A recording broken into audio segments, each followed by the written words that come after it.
This is Beyond a Reasonable Doubt with your hosts, Mark Garrigus and Gary Smith.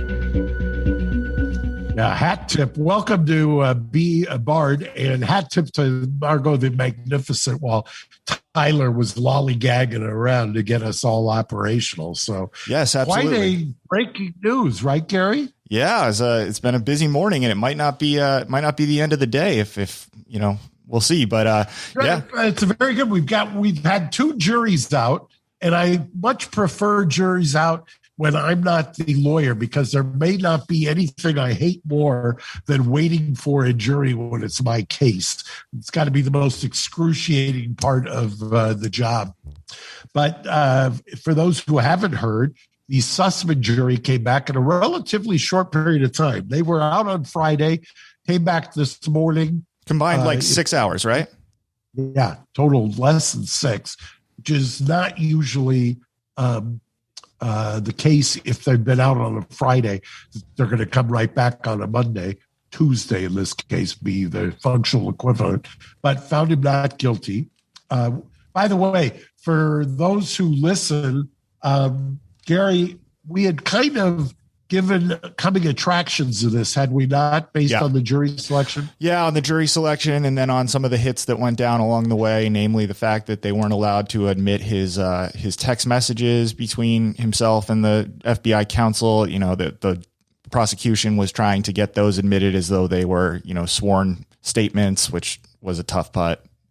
It was really one of the most prosecutorial creative. I think other people, depending on which side of the aisle, you'll either call it overzealous or not. But it really was like no 1001 prosecution I've ever seen. I've never seen anything where first the prosecution was trying to get in his text message as to who he represented and whether he disclosed that. And then going even farther, even when they were precluded from that, it was basically an omission, kind of a prosecution.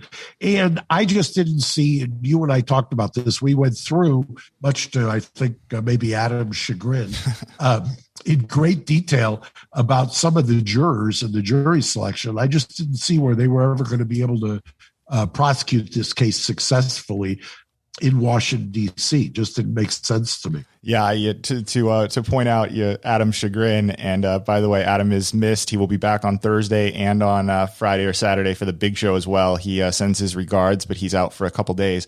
Mark and I had plans to go through about, 500 or 600% more jurors. I mean, we had it all laid out. That was going to be the whole show, and Adam was not having it, so we moved on. He wasn't having it, but part of the for those of you who listened and maybe could see, I was basically showing that if you had 2 or 3, let alone 6 of these jurors, it made no sense to me as to how this case was going to be won and why it was brought in the first place, given the venue and everything else. And people can talk. And by the way, Gary, do you have the erstwhile president's tweet or Truth Social or comment? Oh, yes, I do. Just give me a second to pull it up here. Pull this up because I get a little, I think this is kind of instructive, if you will. Yeah, absolutely. Sorry, my computer's giving me fits here, but I do have it. It's just going to be right there.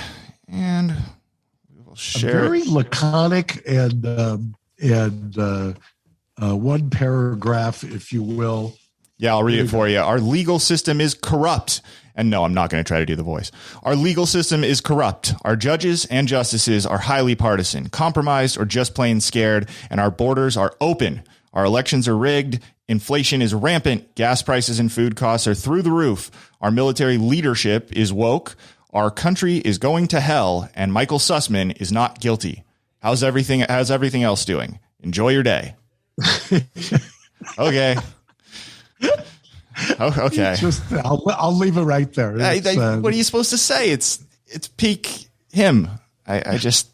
Well, I don't know if they've interviewed the jurors yet, but one of the things that I think would carry the day on a prosecution like this is, look, Sussmann, for whatever you say, was it materiality was the issue in this case, meaning was the statement that it wasn't for his client's material or not, or should he have disclosed that he also works for both this tech company client and Hillary Clinton, right? Yeah. And clearly, anybody who knows, I mean, he was working for Perkins Coie, and anybody who's got a couple of neurons firing knows that they were the law firm for the Democratic National Committee, as well as members of the Democratic Party who were running, number one. And number two, clearly this guy Baker and him were known to each other, and they were known to each other for years. They were friends. That's why they had a texting relationship. I mean, I don't have a texting relationship with the general counsel to the FBI. I've got texting relationships with others, but not with the general counsel. So I don't know how you ever square that with materiality. And I think that this probably spells the end for the Durham prosecutions, if I had to guess. Do you think I've seen people questioning online, and I don't have a feeling on it one way or another, but people have been talking about whether or not he will be allowed to create a report of his own, a la Mueller. Is that something that you see coming? Well, what's he going to do? Second guess the jury? Prosecutors and defense, for that matter, are generally, even if you lose as a defense lawyer, you're, kind of the obligatory statement is I respect the jury's verdict. We think they got it wrong, blah, blah, blah. What's the prosecutor going to say? The jury got it wrong, or blame the judge, or blame the jurors? No, I mean, this case was a stretch to begin with. And once they saw the jury's selection, it was over. And as I've said probably 1,000 times, cases are over in jury selection. I mean, that's period, end of story. What people have to understand is you're not going to change somebody who's been on this earth for decades in a week. You're not going to change you're either going to appeal to whoever they are or whatever narrative kind of is the script of their life, or you're not.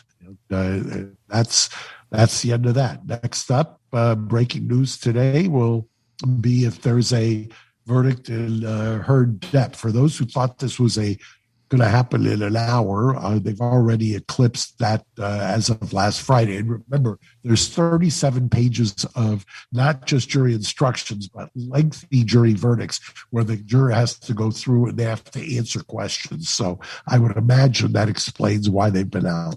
Well, and historically, for someone like me who doesn't know, when it is that extensive, seems to me it would take a couple hours, even if they got in the room, voted, and everyone was on the same page. It would still take quite a while for them to read through and decide exactly which version of, the verdict they want to give. One of the differences is a great difference to contrast a criminal case like Sussman's, where basically it's guilty or not guilty. Right. That's your question. Jurors, and a civil case where you're fighting over other people's money, where there's a succession of questions. The reason for that is that you're doing factual determinations. The jury is a question of fact, which applies to the law, which is the judge has given them in the verdict sheet. So that takes longer. And even though the standard is less clear and convincing, or more probable than not, than beyond a reasonable doubt, it still will take longer to go through all of those questions and get a unanimous verdict along the way, because apparently Virginia's got a unanimous standard in civil cases, unlike, say, California, which is a 9-3. So if they were to come back with a verdict later today, we'll cover it on Thursday if that were to happen. But if they were to come back with a verdict today, does that mean the end of this, or does that mean we then go on to damages later, down the road? Forgive my ignorance. No, presumably you'll get a damage verdict that would come in at one and the same time that would be at the end of the verdict form. So we'll wait and see. You think that'll be today, tomorrow? What's your guess? You're the expert here. I think it's a tougher case than people have given it credit for, as you know. I don't think that the cheering section that has gone markedly or decidedly for depth is as clear-cut as people would make it seem, especially when you take a look at what the verdict sheet reads. When you take a look at the verdict sheet, it's a lot more complicated and it's a lot more involved than people would have you believe. Well, yeah, and it's easy, I think, for people who have been consuming this on TikTok and Instagram to forget that these jurors have been there for 6 weeks and presumably are taking this seriously. They have given up a portion of their life for this. They don't want to have to be second guessed. They don't want to be looked at as the joke that some of the other people involved in the trial are. So I would think they're gonna look at this sober and come back with something that they believe is just. My experience is jurors are generally very serious and sober, as you say. I mean, the problem you have as a trial lawyer is making sure that they're in there and not stealth, as I say, so in high-profile cases at least. Well, we'll be watching, and you never know. If something big breaks, maybe I'll carve out some time and find you somewhere in New York, and we'll do a special one. But if not, we'll definitely be back with Ace on Thursday. He sends his regards, and we'll be back with Ace as well on Friday or Saturday for the big show. Mark, thank you so much for your time. Thanks, Gary. Good to see you. Good to see you too. Bye-bye. Bye. Thanks for listening to Beyond a Reasonable Doubt. Stay tuned for more bonus episodes coming soon.